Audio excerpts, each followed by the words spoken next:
Welcome back to Warped Perception. You ready, April? Come on, let's go.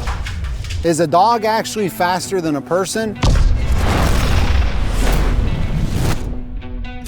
I have a friend of mine that insists that he's faster than any dog. Of course. So I decided to set up a few scenarios, film it with the high-speed camera, and see, is a dog faster than a human? Let's find out.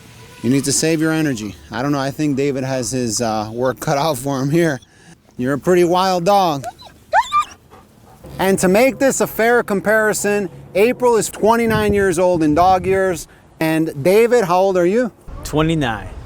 29. So this is a even biological age, a good matchup. David's 29, April's 29, so the only difference here is their reaction time, reflexes, body mechanics, and species. David, is there anything that you want to show us that kind of proves you're up to the challenge and you're on the same level as April physically? Of course.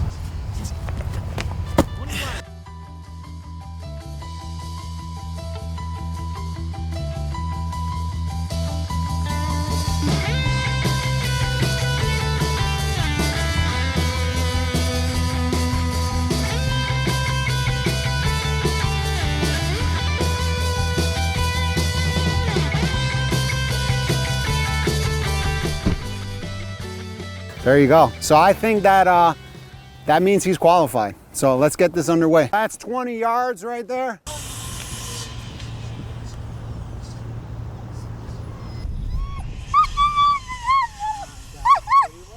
First test is gonna be from the track sprint position, and let's see what happens. You guys ready? April, zits in. Zits in. Are you ready, David? You ready, April? Bleib. Here. I actually think that she almost lost. Here. This is the 10-yard mark right here. And I don't know, I think you were passing her up. She had a head start if you want to be technical. She was a little bit... Yeah, don't worry, we're gonna do it again. We're gonna set it up again. April. No cheating. You cheated, you cheated.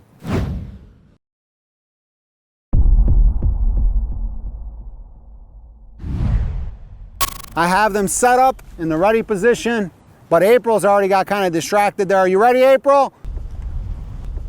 3, 2, 1, here.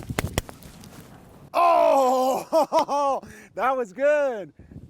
I actually think that David either tied or he beat her. I'm pretty sure that I beat her. I didn't expect that. I actually thought that she was gonna leave him in the dust, but it was pretty close, man. That was good. All right, let's check out that high-speed footage.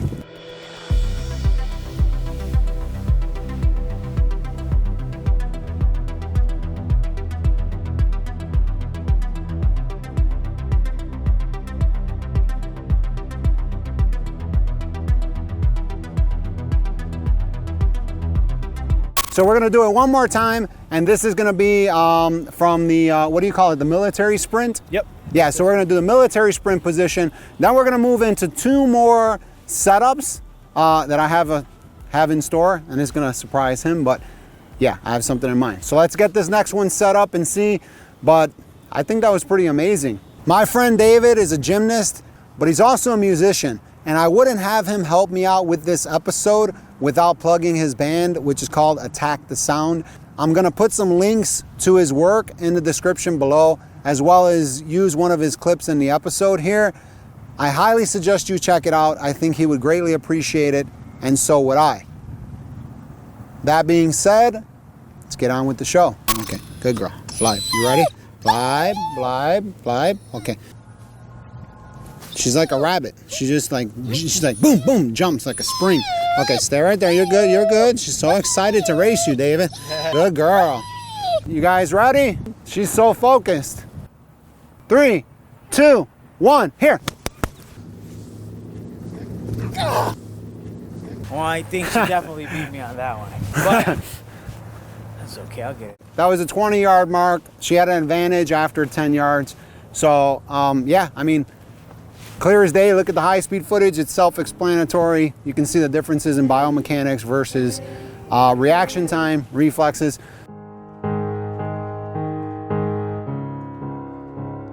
Hey, hey.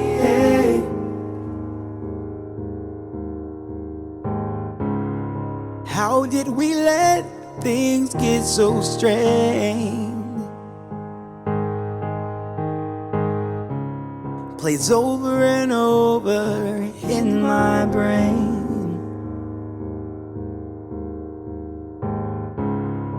No words to say, there's no more time. No way to get back the tears I've cried. So let's move on to the next test, which, yeah, you ready for it? I'm ready. Okay, so that was a great race. For this next test, I think it was the last video I did with April. It was about how dogs get up from a lying down position so fast. I think this is the perfect opportunity to put that to the test. We're gonna put April and David in a lying down position as far as David wants to go. I mean, it looks like he's a sport. He's squaring things up back there, getting ready already. And I think this is gonna be a good look at how dogs get up differently from humans from a lying down position. We're gonna put them both in a lying position and see how they get up and how they get up differently. This is pretty much where we can get April. She's a little bit too paranoid to get on her back. I can't get her on her back like some dogs do.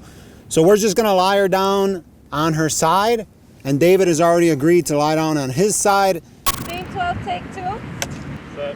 Okay, here it goes. David versus April. April. April. That was good. Now that looked pretty cool.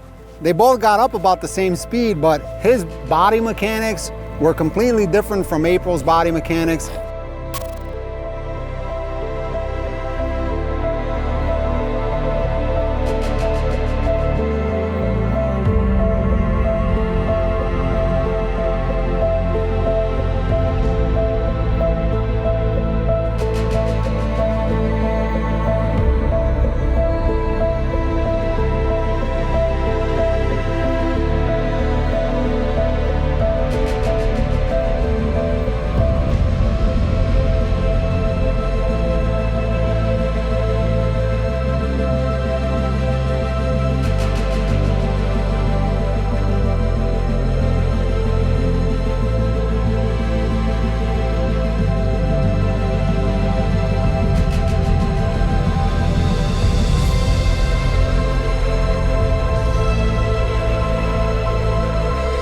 But yeah, I got one more test I want to do.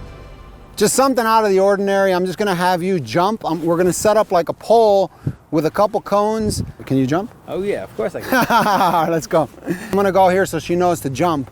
She hasn't jumped in a while. Okay, you ready? Come on, April. Up, up, up, up, up, up. Nope.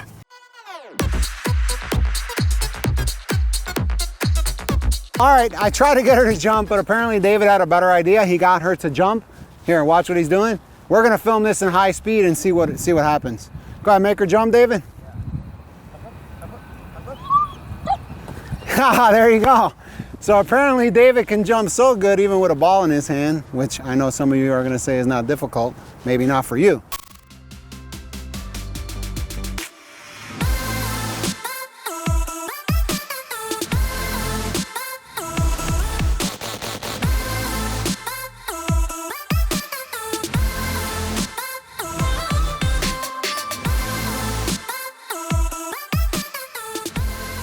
Okay, so that jump went pretty well.